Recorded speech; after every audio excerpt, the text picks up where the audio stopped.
Hello students, पिछले videos में हमने थोड़ा बहुत क्रिटिकल एंगल का जिक्र कर लिया था। ठीक है, एक बार थोड़ा सा उसको क्लियरली देख लीजिए। Critical angle is the angle of incidence in the denser medium corresponding to which the angle of refraction in the rare medium is 90 degree.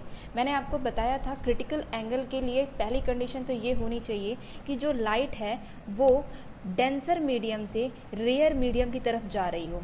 ठीक, अब जितने भी एंगल्स जा रहे हो बस, लेकिन डेंसर से रेयर की तरफ जा रही हो।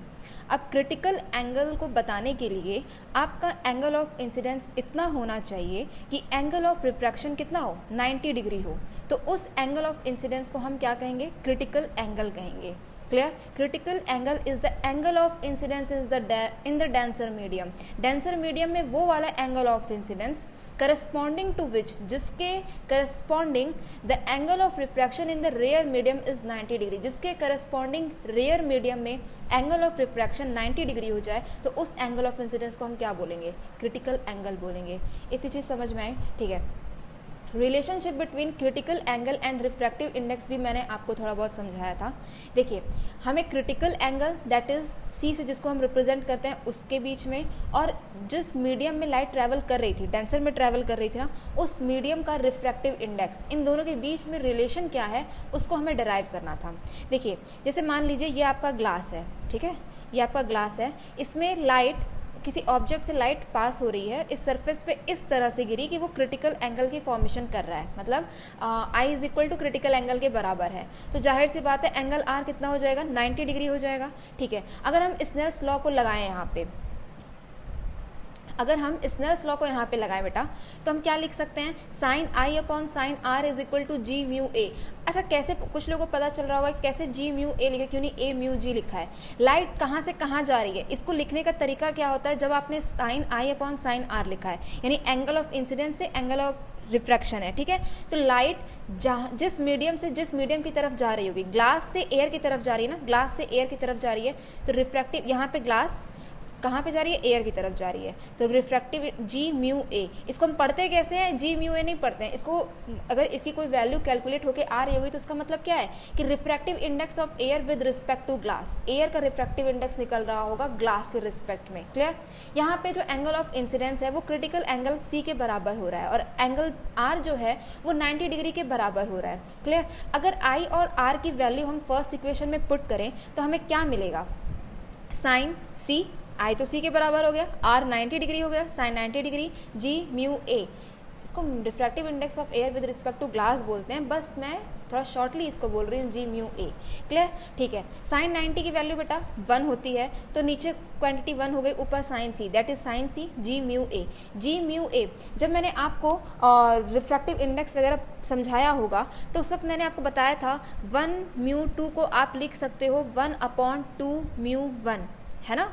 रिवर्सिबिलिटी ऑफ लाइट के केस में मैंने आपको समझाया था। तो अगर यहाँ पे जी म्यू ए है तो इसको हम लिख सकते हैं 1/a म्यू जी। क्वेश्चन में हो सकता है कि अगर वो कह दिया कि एयर का refractive index with respect to glass है, तब तो आप ये वाला फॉर्मूला यूज़ करोगे, और ज़रूरी नहीं है वहाँ पे ग्लास ही हो, कोई दूसरा मीडियम हो सकता है, वाटर ले सकता है, और वो बोल सकता है कि एयर का refractive index with respect to water है, तो आप यहाँ पे वाटर लिखोगे। ठीक है, तो तब आप ये वाला फॉर्मूला यूज़ करोगे। अगर वो ये बोल रहा होगा कि refractive index with respect to air, refractive index of air with respect to glass चाहे वाटर, तब तो आप ये वाला लिखोगे। नहीं तो अगर उसने ये दे दिया कि refractive index of glass with respect to air, then आप ये वाला फॉर्मूला यूज़ करोगे। क्लियर? बस यही डिफरेंस है। तो ये, और यहाँ पे क्या है, हमको इसी के बीच में रिलेशन निकालना था ना, कि जो हमने मीडियम लिया है उसका रिफ्रैक्टिव इंडेक्स और क्रिटिकल एंगल, तो ग्लास का रिफ्रैक्टिव इंडेक्स, तो ग्लास का रिफ्रैक्टिव इंडेक्स और क्रिटिकल एंगल में क्या रिलेशन है, sine C is equal to 1/a mu g. समझ में आई बात? ठीक है, चलिए देखिए कुछ एग्जांपल्स आप समझ लीजिए। जैसे ग्लास के लिए जो रिफ्रैक्टिव इंडेक्स होता है विद रिस्पेक्ट टू एयर वो 3/2 होता है। ठीक है, तो हमने ग्लास का विद रिस्पेक्टिव टू एयर ये फॉर्मूला हम देख चुके हैं ऊपर, sine C is equal to 1/a mu g. तो a म्यू जी की जगह हम क्या रखेंगे, 3/2 रखेंगे। 3/2 को इसको सॉल्व करेंगे तो हमें क्या मिलेगा, 2/3 मिलेगा। तो c इज इक्वल टू, ये एंगल जब जो ट्रिग्नोमेट्रिक फंक्शन है इधर आएगा तो कितना हो जाएगा, साइन इनवर्स 2/3, इसकी वैल्यू होती है 42 डिग्री। यानी कि ग्लास के लिए क्रिटिकल एंगल कितना है, 42 डिग्री है। कोई भी ग्लास होगा उसके लिए क्रिटिकल एंगल की वैल्यू कितनी होगी बेटा, 42 डिग्री होगी। समझ में आया आपको? ठीक है, चलिए वाटर के लिए देख लेते हैं। वाटर के लिए देख लेते हैं। वाटर के लिए रिफ्रैक्टिव इंडेक्स कितना होता है विद रिस्पेक्ट टू एयर, 4/3 होता है, ठीक। अच्छा, sine c is equal to 1 refractive index of water with respect to air. हम ये लिखेंगे, ये वाला फॉर्मूला यूज़ करेंगे। तो यहाँ पे जब 4/3 को रखेंगे तो इसको जब सॉल्व करेंगे तो हमें क्या मिलेगा, 3/4 मिलेगा। साइन ट्रिग्नोमेट्रिक फंक्शन को हम उस साइड लेके जाएंगे तो साइन इनवर्स 3/4 होगा। तो इसकी वैल्यू कितनी होती है, 49 डिग्री। यानी कि वाटर के लिए क्रिटिकल एंगल कितना हुआ, 49 डिग्री। इसलिए आप याद रखिएगा कि ग्लास के लिए कितना होता है रिफ्रैक्टिव इंडेक्स, 42 डिग्री। वाटर के लिए कितना होता है, 49 डिग्री। क्रिटिकल एंगल को अफेक्ट करने वाले कौन कौन से फैक्टर हैं? The critical angle for a given pair of media depends inversely on their refractive index, but refractive index depends on 2 factors. जो क्रिटिकल एंगल होता है वो रिफ्रैक्टिव इंडेक्स पे इनवर्सली डिपेंड करता है, लेकिन जो रिफ्रैक्टिव इंडेक्स होता है वो 2 फैक्टर पे डिपेंड करता है। तो जाहिर सी बात है क्रिटिकल एंगल भी उन 2 फैक्टर की वजह से चेंज होगा ही होगा, ठीक है। चलिए देखिए, जो रिफ्रैक्टिव इंडेक्स होता है वो इन 2 फैक्टर पे डिपेंड करता है, कलर और वेवलेंथ ऑफ लाइट पे या फिर टेम्परेचर पे, ठीक है। अगर आप लाइट की वेवलेंथ को इंक्रीज कर रहे हो तो रिफ्रैक्टिव इंडेक्स जो होता है वो डिक्रीज करता है। तो इनवर्सली प्रोपोर्शनल है क्रिटिकल एंगल, तो जाहिर सी बात है क्रिटिकल एंगल क्या होगा, इंक्रीज होगा। टेम्परेचर को इंक्रीज करने से उस मीडियम का जो रिफ्रैक्टिव इंडेक्स होता है वो डिक्रीज करता है। तो इस केस में भी क्रिटिकल एंगल क्या करेगा, इंक्रीज करेगा, ठीक है। देखिए, जो रेड कलर की लाइट होती है ना, उसकी जो वेवलेंथ होती है बेटा वो सबसे ज़्यादा होती है, वायलेट की सबसे कम होती है। तो इसके लिए ऐसी कंडीशन में जो रिफ्रैक्टिव इंडेक्स होगा मीडियम का, रेड लाइट के लिए बहुत कम होगा और वायलेट लाइट के लिए बहुत ज़्यादा होगा। तो इसके इन्वर्सली प्रोपोर्शनल है क्रिटिकल एंगल। तो क्रिटिकल एंगल जो है रेड कलर के लिए वो ज़्यादा होगा वायलेट के कंपैरिजन में। बात समझ में आई? इतनी सी बात थी, ठीक है। चलिए देखिए, अब हमें अगला टॉपिक पढ़ना है total internal reflection. Total internal reflection क्या होता है? व्हेन अ रे of light travelling in a denser medium is incident at the surface of a rarer medium at an angle of incidence greater than the critical angle for the pair of media, the ray is totally reflected back into the denser medium. This phenomena is called total internal reflection. अगर देखिए, आप क्या कर रहे थे critical angle के लिए, आप ऐसे एंगल ऑफ इंसिडेंस पे फॉल करा रहे थे लाइट को कि एंगल आर की वैल्यू 90 डिग्री हो जाए। अगर आपने थोड़ा सा भी उस क्रिटिकल एंगल से बड़ा किया अपने एंगल को, एंगल ऑफ इंसिडेंस को थोड़ा सा भी क्रिटिकल एंगल से बढ़ाया, तो जितनी भी लाइट होगी वो सारी की सारी बाहर जाएगी ही नहीं, उसी मीडियम में वापस रिफ्लेक्ट हो जाएगी। उस केस में जो ये मीडियम था, ग्लास जो था, उसका जो ये वाला सरफेस होगा वो एक प्योर रिफ्लेक्टिंग सरफेस की तरह वर्क करने लगेगा। समझ में आया? कह रहा है when a ray of light travelling in a denser medium, light को कहाँ होना चाहिए, डेंसर मीडियम होना चाहिए, is incident at the surface of a rare medium at an angle of incidence greater than the critical angle for the pair of media. इन दोनों pair of media के लिए यहाँ पे लाइट इस तरह से फॉल करे कि क्रिटिकल एंगल से ज़्यादा एंगल ऑफ इंसिडेंस हो, then the ray is totally reflected back into the denser medium. तब सारी की सारी लाइट रे क्या होंगी, उसी डेंसर मीडियम में वापस रिफ्लेक्ट कर जाएंगी, ठीक है। तो इस फेनोमेना को हम क्या कहते हैं, टोटल इंटरनल रिफ्लेक्शन कहते हैं। अच्छा, टोटल इंटरनल रिफ्लेक्शन कौन सी इसेंशियल कंडीशन है टोटल इंटरनल रिफ्लेक्शन के लिए बेटा? देखिए, essential conditions for total internal reflection, the light must travel from a denser to a rare medium. चाहे क्रिटिकल एंगल हो चाहे टोटल इंटरनल रिफ्लेक्शन हो, दोनों के लिए कंडीशन ये है कि लाइट कहाँ से कहाँ की तरफ जा रही हो, डेंसर से रेयर की तरफ। लेकिन शर्त ये है कि क्रिटिकल एंगल के केस में जो लाइट होती है वो सरफेस के अलॉन्ग चली जाती है ना। और टोटल इंटरनल रिफ्लेक्शन केस में जो रिफ्लेक्टेड रे होती है वो तो फाइनली रिफ्लेक्ट ही करती है, जो रिफ्लेक्टेड रे होती है वो रेयर मीडियम में नहीं जाती है, वो उसी डेंसर मीडियम में वापस चली जाती है, ठीक है। इसका दूसरा कंडीशन ये है कि angle of incidence critical angle से बड़ा होना चाहिए। क्लियर? ये दोनों कंडीशन बहुत ही इंपॉर्टेंट है।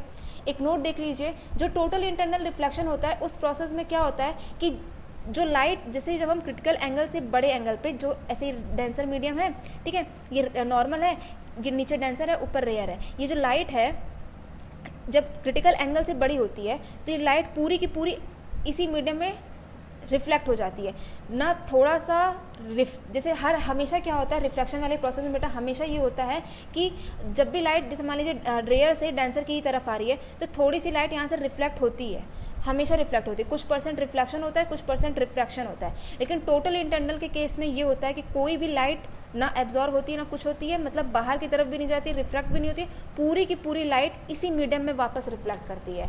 In the process of total internal reflection 100% energy of light या फिर intensity of light is reflected back. जो ये लाइट यहाँ से रिफ्लेक्ट हो रही है ना, ये पूरे 100 इंटेंसिटी, जितनी इंटेंसिटी इस तरफ रहती है उतनी इंटेंसिटी इसकी इस तरफ भी रहती है। लेकिन और केसेस में क्या होता है, चाहे रेयर से डेंसर जा रही हो, चाहे डेंसर से रेयर की तरफ जा रही हो, इंटेंसिटी डिक्रीज कर जाती है, क्योंकि वहाँ पे थोड़ा बहुत एब्जॉर्प्शन रिफ्रैक्शन होता रहता है, रिफ्लेक्शन होता रहता है। लेकिन इस केस में क्या होता है, 100% इंटेंसिटी ऑफ लाइट ट्रांसमिट करती है उसी मीडियम में, ठीक है। प्लेन मिरर के केस में क्या होता है, 100% रिफ्लेक्शन नहीं होता, थोड़ा बहुत एब्जॉर्ब हो जाता है, थोड़ा बहुत रिफ्रैक्ट कर जाता है कुछ पार्ट पे, लेकिन 100% रिफ्लेक्शन उसमें नहीं होता है। इसीलिए टोटल इंटरनल रिफ्लेक्शन का कई जगह पे यूज़ होता है, ठीक है। कई तरह के कैमराज में, पेरिस्कोप में, बाइनोक्यूलर पेरिस्कोप में, इन सब चीज़ों में हम टोटल इंटरनल रिफ्लेक्शन प्रोसेस का यूज़ करते हैं। ऑप्टिकल फाइबर में भी टोटल इंटरनल रिफ्लेक्शन प्रोसेस होती हैं, ठीक है। अब देखते हैं एप्लीकेशन क्या है, application of total internal reflection mirrors. देखिए एक्चुअली ये आप क्लास 10th से पढ़ते आ रहे होंगे, बताया जाता है कि जब हम काफ़ी दूर की तरफ देखते हैं, गर्मी का सीज़न है, बहुत गर्मी का सीज़न है, गर्मी के सीज़न में क्या होती है, हमारी जो अर्थ की जो सरफेस होती है वो हॉट होती है, ठीक है। जैसे जैसे हम ऊपर की तरफ जाते हैं वो जो एयर होती है वो कोल्डर होती है, जो जितनी कोल्डर होगी उतना ही डेंसर होगा, जितना ही हॉटर होगा वो उतना ही रेयर होगा, ठीक है। यानी डेंसर से रेयर की तरफ लाइट क्या होती है, पास करती है, ठीक है।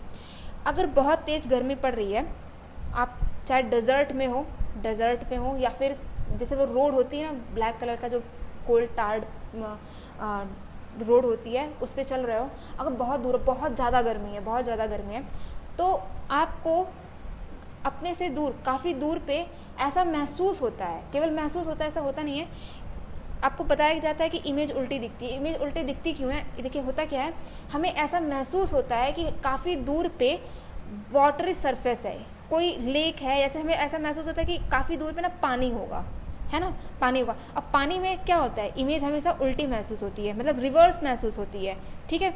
तो ये जो मिरेज प्रोसेस होती है, हमें पहले ये फील होता है कि ये जो रोड है ये इतनी गर्म हो चुकी होती है कि डेंसर से रेयर की तरफ जब लाइट पास होते हुए हमारे पास आती है तो हमें ये फील होता है कि हमसे काफ़ी दूर पे कहीं लेक है, कहीं वाटर है, कहीं पॉन्ड है, जिसमें इस ट्री की क्या बन रही है, इमेज बन रही है। और पानी में इमेज कैसे बनती है, रिवर्स ऑर्डर में बनती है। तो वही हमें ऐसा महसूस होता है कि वहाँ पे पेड़ है जो कि रिवर्स ऑर्डर में है, उसकी परछाई हमें नीचे की तरफ दिखती है, क्लियर। एक्चुअली हमें यहाँ पे पानी महसूस होता है कि यहाँ पे पानी होगा, क्योंकि यहाँ पे जो एयर होती है वो बहुत ही हॉटर होता है। कभी देखा है आपने, जब आप आग जलाते हो, उसकी जब फ्लेम ऊपर की तरफ जाती है तो काफ़ी लिक्विड टाइप का आपको एयर मूव करता हुआ महसूस होता है ना। जैसे पानी जब मूव करता है तो उसमें नहीं इमेज मूव करती हुई महसूस होती है, वैसे ही जब आग जलती है उसके ऊपर वाली जो फ्लेम होते हैं वहाँ पे भी हमें ऐसा महसूस होता है। तो ये बस उसी वाले प्रोसेस का एग्जांपल है। मिरेज में के केस में भी यही होता है कि काफ़ी हॉट समर डेज़ में काफ़ी दूर पे हमें ये महसूस होता है कि वहाँ पे वाटर है, जिसकी वजह से हमें इसकी इमेज क्या दिखती है, रिवर्स ऑर्डर में दिखती है, क्लियर। चलिए, इसका दूसरा एप्लीकेशन है ब्रिलियंस ऑफ डायमंड। डायमंड इतना चमकता क्यों, डायमंड की स्ट्रक्चर ही कुछ इतना कॉम्प्लिकेटेड होता है कि जब लाइट उसमें फॉल करती है तो हमेशा 24 डिग्री एंगल से उसके अंदर ही अंदर लाइट क्या होती है, इंसिडेंट होती रहती है, हर सरफेस पे, हर उसका जितने सरफेस होता है हर सरफेस पे 24 डिग्री से वो फॉल करती है, जिसकी वजह से लाइट अंदर ही अंदर क्या होती है, रिफ्लेक्ट करती रहती है। इसमें टोटल इंटरनल रिफ्लेक्शन होता है, उस टोटल इंटरनल रिफ्लेक्शन की वजह से वो इतना चमकता है, क्लियर। नेक्स्ट इसका एग्जांपल एप्लीकेशन है, बहुत ही इंपॉर्टेंट है, ऑप्टिकल फाइबर। ऑप्टिकल फाइबर क्या होता है, ये एक ऐसा डिवाइस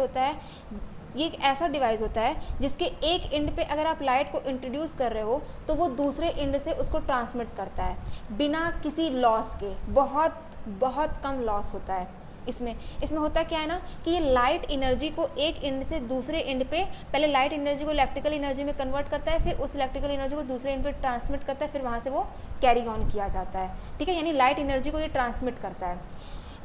इसमें होता क्या है, एक सिलिंड्रिकल कोर होता है, सिलिंड्रिकल कोर में बहुत ही पतला, एकदम जैसे हेयर होते हैं ना हम लोग के स्ट्रैंड्स, बहुत ही पतले पतले सिलिंड्रिकल फाइबर्स होते हैं, बहुत कम से कम इतनी दूरी में, इतनी दूरी का ये तो बहुत ज़्यादा है, इतनी सी दूरी में कम से कम हज़ारों ऑप्टिकल फाइबर होते हैं, ठीक है। वो स्ट्रैंड्स अब इतने हाई क्वालिटी के ग्लास होते हैं, बहुत पतले पतले तो होते हैं, ग्लास तो बहुत मजबूत होता है, लेकिन वो इतना पतला होता है, वो किसका बना होता है, हाई क्वालिटी ग्लास का बना होता है, जिसके थ्रू क्या होता है, रिफ्लेक्शन प्रोसेस होता है, टोटल इंटरनल रिफ्लेक्शन प्रोसेस होता है। इसमें होता क्या है, जब लाइट को किसी भी एंगल से आप फॉल कराते हैं, ठीक है, इसके अंदर के बीच में ये क्या है, यहाँ पे बहुत सारे स्ट्रैंड्स होते हैं, बहुत इस कोर में बहुत ज़्यादा स्ट्रैंड होते हैं, इसके चारों तरफ से क्लैडिंग की जाती है, एक उस मटेरियल से की जाती है जिसका रिफ्रैक्टिव इंडेक्स ये जो ग्लास यूज़ किया गया है यहाँ पे उसके रिफ्रैक्टिव इंडेक्स से कम होता है इसका रिफ्रैक्टिव इंडेक्स।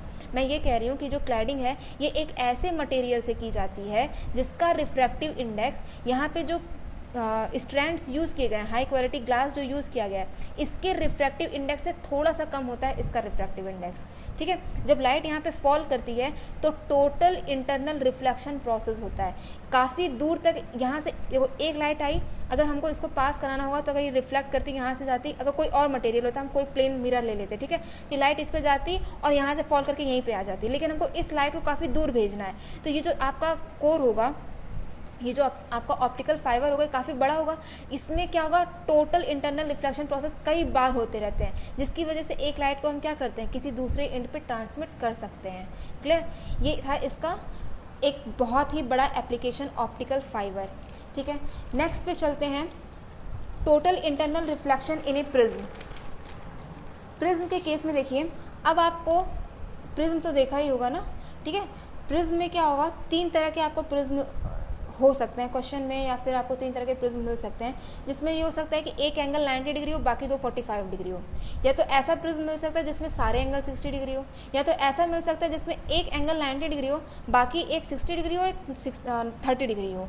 ठीक है, तो जो ये फर्स्ट टाइप का प्रिज्म है जिसमें 90 डिग्री और 45 डिग्री होता है उस प्रिज्म को हम टोटल रिफ्लेक्टिंग प्रिज्म बोलते हैं, और जो ये सेकेंड वाला केस है इसको हम इक्विलैटरल प्रिज्म बोलते हैं, और ये जो थर्ड टाइप का प्रिज्म है इसको हम राइट एंगल्ड प्रिज्म बोलते हैं। क्लियर, ठीक है, देखिए जो टोटल रिफ्लेक्टिंग प्रिज्म है इसमें हम तीन कंडीशन की तरह, तीन प्रोसेस की तरह हम लाइट को क्या कर सकते हैं, रिफ्लेक्ट करा सकते हैं। तीनों में टोटल इंटरनल रिफ्लेक्शन प्रोसेस होता है। ठीक है, होता क्या है एक्चुअली, जैसे मान लीजिए यहाँ पे कोई ऑब्जेक्ट है, ठीक है, हमने इस वाले प्रिज्म को कुछ इस तरह से रखा है, 90 डिग्री इधर है, 45 इस केस में हम क्या करेंगे, जो 45 वाला है उसको हम बेस की तरफ रखेंगे, 90 वाले को ऊपर रखेंगे। एक स्ट्रक्चर कुछ ऐसा हो सकता है 45 और 45 है, यहाँ पे 90 है, ये दोनों सेम है, पर लेकिन इस केस में लाइट को हम यहाँ पे परपेंडिकुलरली फॉल करा रहे हैं और इस केस में हम क्या करेंगे, लाइट को किसी एंगल पे पास कराएंगे।